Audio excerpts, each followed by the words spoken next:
Arthur Blank co-founded the Home Depot in 1978 and retired from the company as co-chairman in 2001. During his last year as CEO of the company, the Home Depot ranked first in social responsibility in an annual survey conducted by Harris Interactive Incorporated. And this gets back to what Mr. Frank Brown was talking about, Mr. Blank being a servant for his community. Blank believes in the importance of making a difference professionally and personally. In addition to the company's financial success, during his 23 years with the Home Depot, the company donated more than $113 million to communities.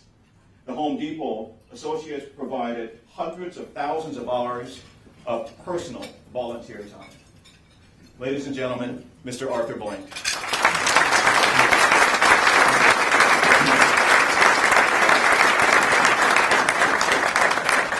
This is more kind of like the actor studio where you sit down and talk, except the other guy, who is the moderator, is much more intelligent, much more facial hair.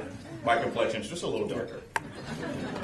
But it is an honor, Mr. Blank, to sit and talk with you. The last time, let's start from the last time you and I saw each other. That was when the Atlanta Falcons, the team, got the host the 2019 Super Bowl. We were in Charlotte for that. Walk us through, if you could, sir, what that experience was like as you guys made your presentation to the team. Well, it's it's there are only two secret ballots in the NFL. One is when we vote for commissioner, and the other is when we vote for Super Bowl. So we have competed for Super Bowls before, and the last time we did, I had 31 other owners tell me they were voting for Atlanta, and we lost on the fifth ballot. We lost. So you make the best pitch you can. I think we were fortunate. We have an incredible facility, incredible building that represents the best of a public-private partnership. That's important to the National Football League. It's important to my partners, the 31 other owners, to see a city and community and a state step up the way we have here. It was important to them that it was in downtown Atlanta. I will tell you that as well. It was important to them that everything is walkable. We've got over 10,000 rooms within a mile. We're actually less than a mile to the stadium. We have great venues and other attractions within very short distances. My partner built the largest aquarium in the United States today. We have a National Civil and Human Rights Museum, the World of Coke, the College Hall of Fame. The list goes on and on.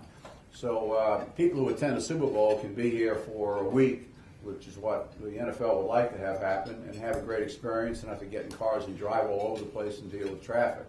Great restaurants, great hotels. So it wasn't an easy vote. We had a lot of great cities competing with us. And a lot of it is based on relationships. I had called all 31 other owners myself personally and asked for their support, answered any questions they had. Sometimes owners in a big group will not ask all the questions they might ask you if you give them a kind of one-on-one opportunity. But our deal with the city, the state, the political support we had from the mayor's office, from the governor's office, from city council, the work of the Georgia World Congress Center has been a great partner since 2002 in helping us on this site, et cetera. It's all been great. So we were blessed. We got the vote for the year we wanted. It was 2019. We have college national championship games coming up. We have the NCAA Final Four.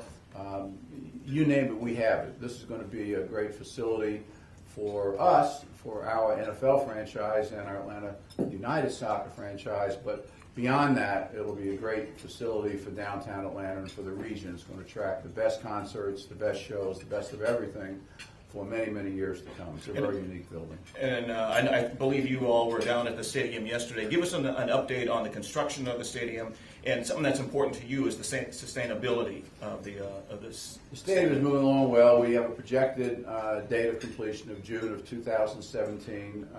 It's a huge project. Big projects almost always end up costing more and taking more time than what you originally expected. I think that's true with this with this project as well. We've been blessed. We're really it's been hot, but very, very good weather to build for a long period of time. So we're committed to the June 17 date at this juncture.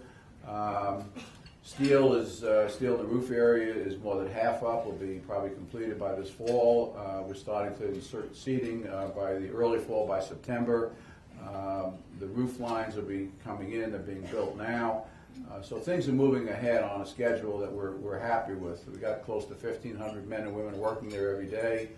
Double and triple shifts, often work from 6 a.m. until 2 or 3 o'clock in the morning. Not the same person. It's a series Otherwise, this conversation is going to take a drastic turn. series of shifts, but we've really done a great job. We've got great partners, design team, construction team, et cetera. So we feel really good about the process of where we are today. In terms of sustainability, which is really very important to us as a family and our foundation, and really for the city and what we represent in the state, there's no other sports facility in the country today that has what's called a LEED Platinum certification. There are LEED certifications in terms of facilities that are built, but not at that level. So the Platinum certification will attest to the highest level of sustainability, both in terms of construction and in terms of the way we'll operate the building going forward. And we feel good about, you don't get certification until the building is open, but we feel really good about the path that we're on. It's very unique in terms of its design, in terms of the way we'll operate it, et cetera. It's all fan-friendly, but it's something that we'll be very, very proud of. It's going to use 40% less water than we use at the Georgia Dome. And it's going to have a variety of things that'll make the water usage, the energy usage much more efficient than even we currently have today. Not to say the Dome is an efficient building, but compared to the technology available today, we'll be applying that. In terms of technology, the new stadium out in San Francisco, the Levi Stadium, has something like 400 miles of fiber. We have close to 7,000 miles of fiber built into our building. I mean, there's a lot of different points of contrast that we're doing, both for the fans and for the environment, and make it a building that we'll be very proud of to operate, to be in, and one that'll be a good example for other companies and other organizations throughout the country. Let's talk a little bit about the location of the stadium. Of course, the west side. That was one of the reasons for getting the bid and getting the city to donate and the state to donate as well. Redevelopment of the west side, Vine City, English Avenue. They don't want to see the situation that happened at Turner Field, where Mechanicsville didn't develop the way they said it was going to. What are you doing to make sure that the west side of Atlanta does prosper as the stadium prospers? Well, I think that probably the most important thing is that we've had a collaborative vision on this well before we designed the stadium. It goes back 7 or 8 years. And working with Frank Poe, the executive director of the Congress Center, our family foundation, our associates, we really felt that this was not just about building a stadium, about building something that will be important to Atlanta, important to the region, important to the state, and being in an area that can make a difference in people's lives. A lot of the work that we do today, I've said publicly, probably in excess of 95% of my estate will be recycled back through our family foundation over time. So, we believe in making a difference in people's lives. And we felt in that location downtown, that could be a catalyst to help jumpstart some of the issues that Vine City and English Avenue have faced now for many, many years. And we've made a lot of progress in that regard to date. We've made it a lot with other partners. There's a lot of collaborations going on, dealing with issues of security, job training, job placement, public schools, just a variety of things that all have to be raised to a higher level. And the first thing you have to do in those cases is to stop the bleeding, if you will, and then you can correct it and move forward. And I think we're in the moving forward stages. One of our vice presidents is here today, Frank Fernandez, who's heavily involved in the West Side, and he'd be a good person to comment on that as well. Do you have anything you want to comment, Frank? Frank? But Frank has met, Frank is, I say this all the time, Frank virtually has met every single person that's living in those areas. And we spent a great deal of time, 3 years before we began the process, in community meetings. Penny McPhee, the president of our foundation, and others, Rich McKay, president of our team, meeting with folks in the communities, finding out what their real needs are, not wanting to impose a solution on them, but actually finding out, listening, responding, which is, one of the key cultural things from HD. So we try to listen, understand, listen with an open mind, and then respond in a way that we can, and make sure we have collaboration, not only amongst everybody that should be involved, but the people in the community who are heavily involved. At the end of the day, they feel like they have to own the solutions. They feel like they have to own the opportunities to make improvements in their lives. And we spend enough time in these communities now working to hear the pulse of the folks who are living there saying, it's not perfect, it's better. It's absolutely better, whether it be blighted homes, security issues, public education, a whole variety of things, job training, job placement, in a variety of industries. So we're excited about the trend there, but we have work, we have a long ways to go. And we understand that building the stadium, as grand as this one's going to be, is a 3-year project. It's the time we start construction, break ground, planning before that. Start construction, break ground, get it done within 3 years or less. This is a 20-year commitment, and our family is committed for that period of time. And I think the partners that we're working with, the companies that have signed on and will be signing on, our founding partners, our official partners, our naming rights partner, many other great companies in the community like HD have committed to making a difference in these people's lives as well. So what I hear you saying then with Frank's leadership is that in 20 years, we won't recognize Vine City and English Avenue to be the community that it is today. That's right. And we're starting to see a change today. And if you walk those areas today, you'll see significant changes. I think as time goes on, it won't take 20 or 30 years, but it'll take some number of years. You'll see continued progress, just the way we've seen that in other areas of our city that have similar kind of conditions and have a similar kind of history. This is an important area for us in terms of the history of not only our city, our region, but our nation as well. Tell us, Mr. Blank, something about yourself that people don't know.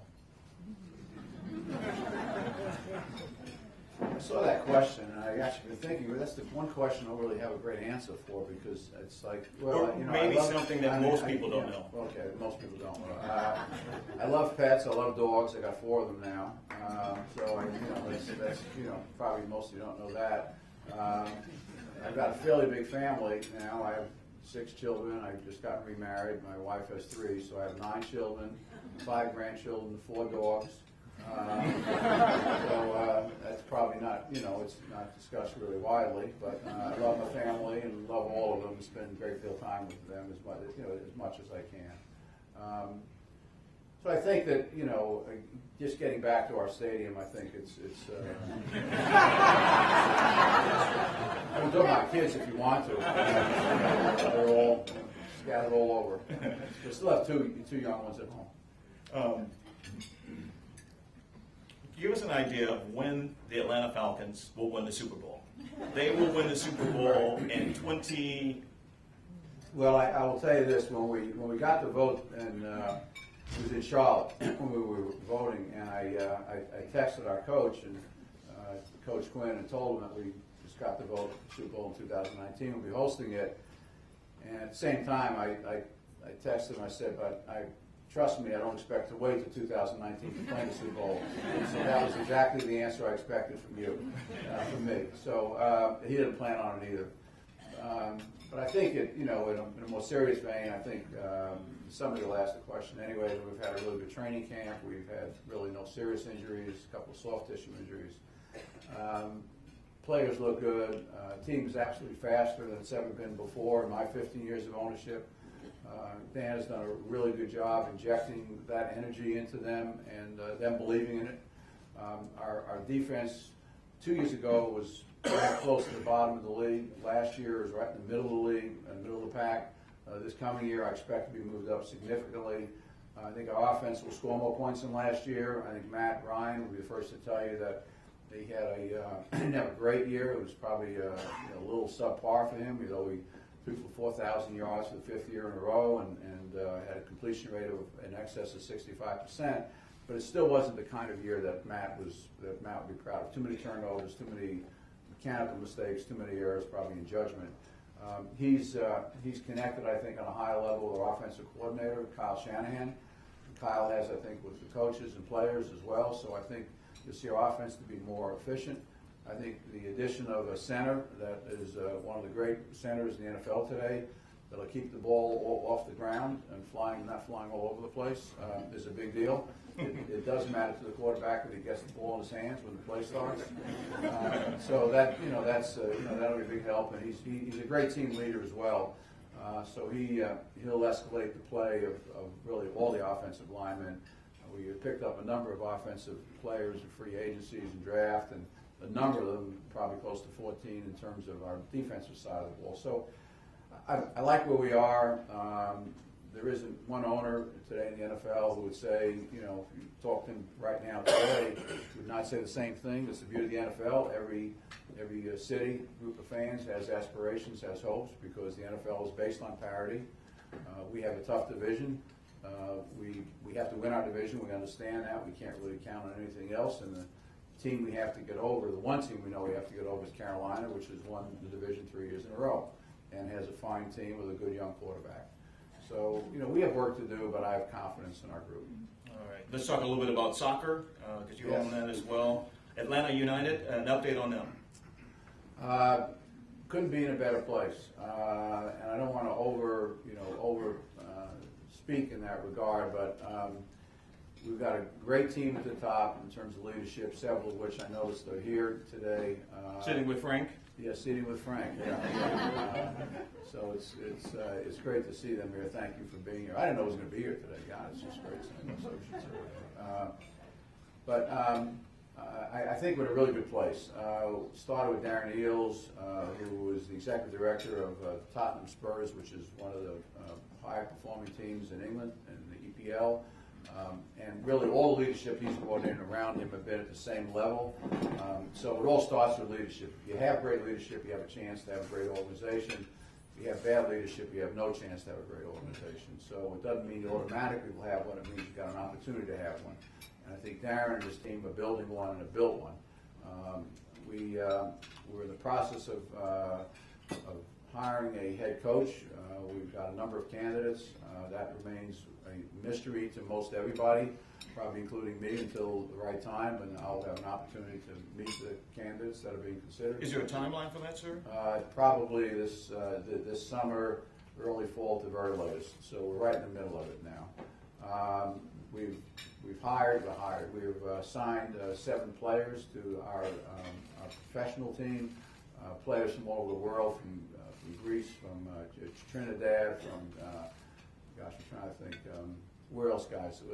Help. Argentina, they say? Yeah, Argentina? Yeah, Argentina. Where else?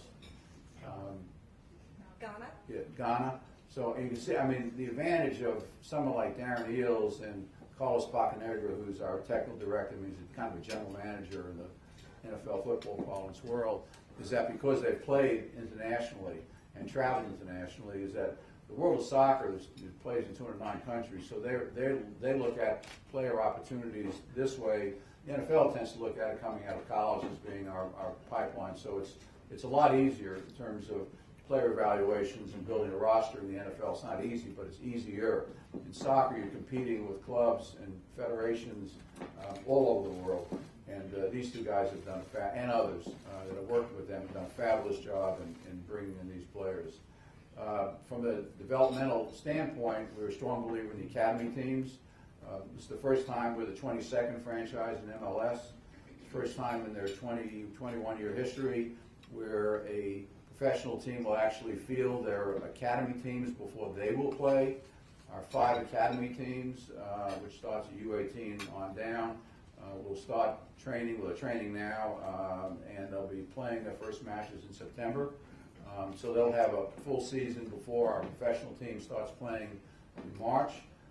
We're developing a world-class training facility in Cobb County. It's on Franklin Road, Franklin Gateway Road, I guess it's called today. That's correct. I got it. Okay. But it's a $60 million investment for headquarters and pitches, and we'll be able to recruit and bring in talent really based on that, because these players have options to go really anywhere in the world, not just the United States, but anywhere in the world.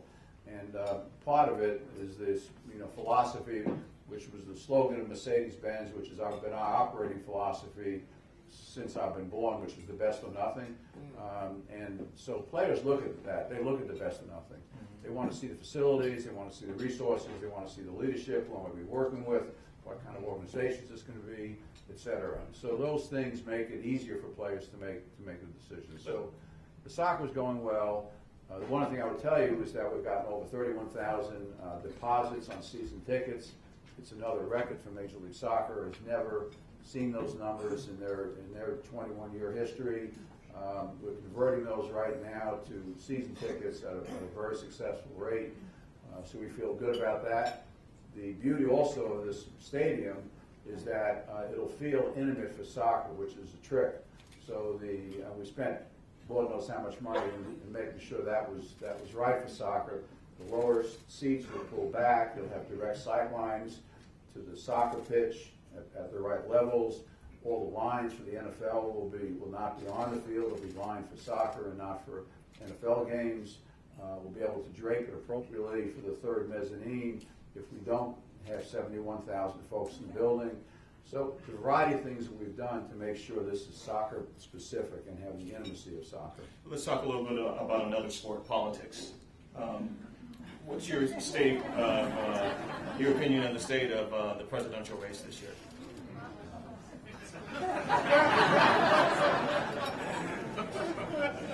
All these media folks.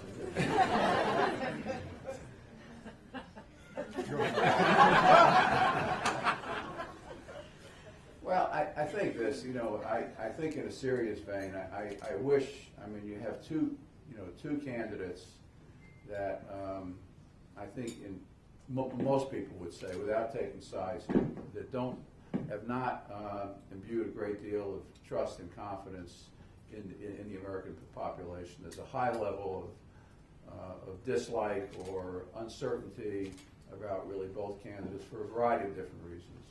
I think that's unfortunate. I think somehow as a nation we have to figure out, not to suggest these two people aren't best and bright in a variety of ways, but really how do we get our young folks inspired to make a difference and to give back. I'm looking at someone like Dan Wood, who's here today, who's the chief of staff. What's your position with the mayor's office now? Chief Operating Officer. Yeah, COO.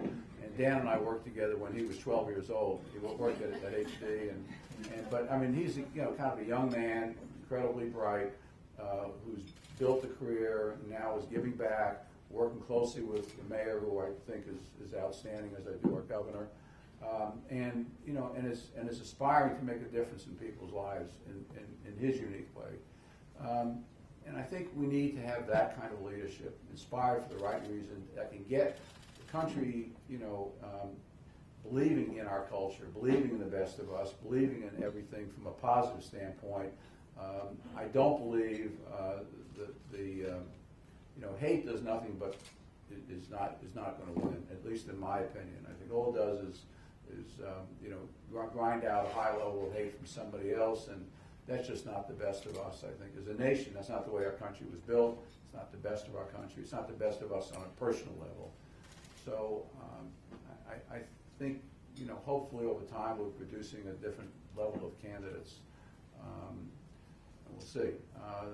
There's great folks, in the Senate and the House and in other branches of the government that'll help put some parameters around whoever is president.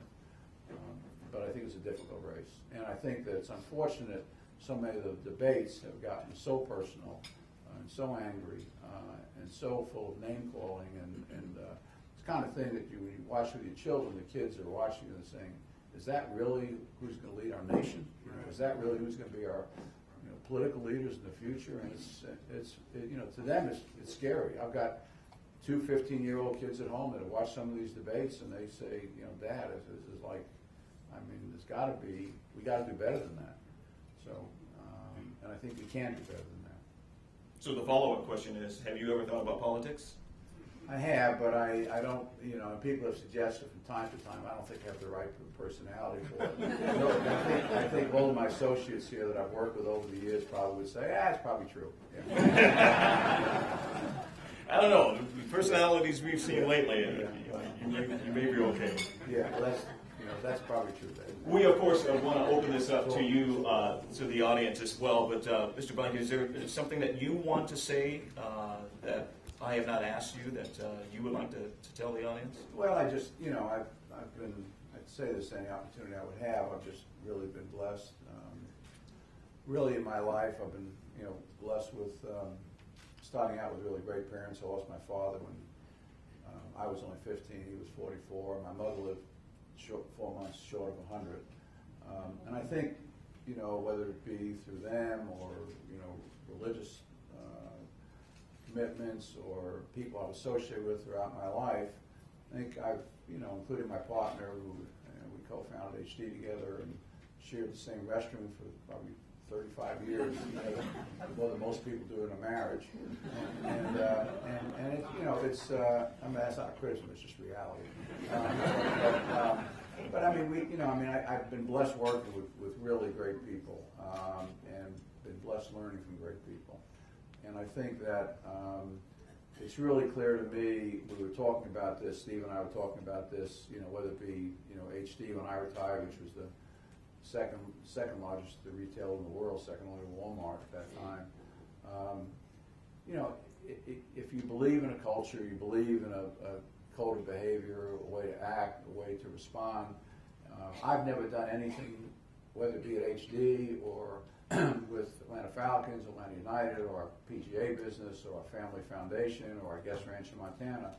Everything I've always done, and I've asked our leadership to do, has been based on culture. It's not based on economics, not based on dollars and cents. You do the right things for the right reasons, and the numbers will work out. But you want to always do the right things for the right reasons. And having associates that believe in that and see that, the message to them is that this organization, this company is, quote, worthy of my life. Because it's not just about, earnings and revenue and customer accounts and things of that nature. It's about a higher purpose in life. And so, at HD, the expression we use is that, you cut the veins of any HD associate, 350,000 today, almost 400,000 today. I mean, they all bleed orange. And so, I mean, whatever color it is in terms of your blood. But I think if you, as leaders in an organization, if you can get people to buy in and believe in your culture, and your culture is based on the right things, respect, giving back, taking care of our associates, taking care of our stakeholders, taking care of the people that you serve, all the good things you want from that in terms of dollars and cents will come. But the behavior is going to constantly be reinforced, and that's when you go home, you're going to feel good about your life, you're going to have your shoulders back and your chest stuck out, feeling this was really a good day, and I'm proud of what I'm doing. Doing the right thing, and everything else will fall into place. Exactly. We'll open up to questions for anyone in the audience. Maria? Yeah, this is a little off-center kind of question. I'd love to know how you view the media and the news journalism over your career, comparing how it was to run a business and the attention media, to comparing that to owning a football team. And also what you view about the state of the journalism industry. The question is Mr. Blank's opinion about media over the course of his tenure, over the course of his career, as he was the CEO of Home Depot to now. Yeah, I would tell you just a quick story in that regard, and Steve would appreciate it because HD just announced their earnings yesterday and had another incredible quarter. But when I was involved with HD and helping run the company, we would have a quarterly release. And during that quarterly release, the world of retail, the investment world, is focused on you for 24, 48 hours, 3 days, whatever it may be. And then, you go dark and you run your company for another quarter, unless you're buying something, selling something, just normally, and then again. And when I bought the Falcons in 2002, I was in New York, and the commissioner then was Paul Tagliabue. And Paul said to me, by the way, one of your newer owners is here. He's a really good guy. His name is Robert Kraft. He owns the Patriots and is also involved in a variety of businesses. Why don't you have breakfast with him? I said, great. So Robert, his advice to me was, he said, look, you're going to be told the NFL is a different business, and et cetera. The same things you do that you've run HD with, all those decisions and cultural values, et cetera, applying the same way you're going to be successful. The one thing that's going to be real different is media. And I said, well, I mean, Robert, how different could it be? I said, we went public in '81. Stock grew 48, 49% a year for 23 years I was there. Sales 46%, earnings 48% per year. I said, so we got a lot of media attention. Mayor looked at me like you sometimes look at a child who's really like young. You don't understand now, but you will. So I think the media attention in the sports world is just very different. You have to get used to it. It is what it is. And my attitude has always been, generally, even at HD, but now even more so, whether it be on the soccer side or the football side or our PGA side, really any of our businesses, our foundation is that we believe in transparency. So we want to talk to the media. We want to be open. Frankly, I've told our staffs, if you don't give them content, they will make it up because they have to report on something. Except you, Dave. But I mean, they have a job to do. So if you give them content and give them some sense of direction and honesty, et cetera, or they necessarily won't make it up, but it's not going to be necessarily what you want, the story you want to have told. So we've tried to adopt that attitude, and I think with fairly good success.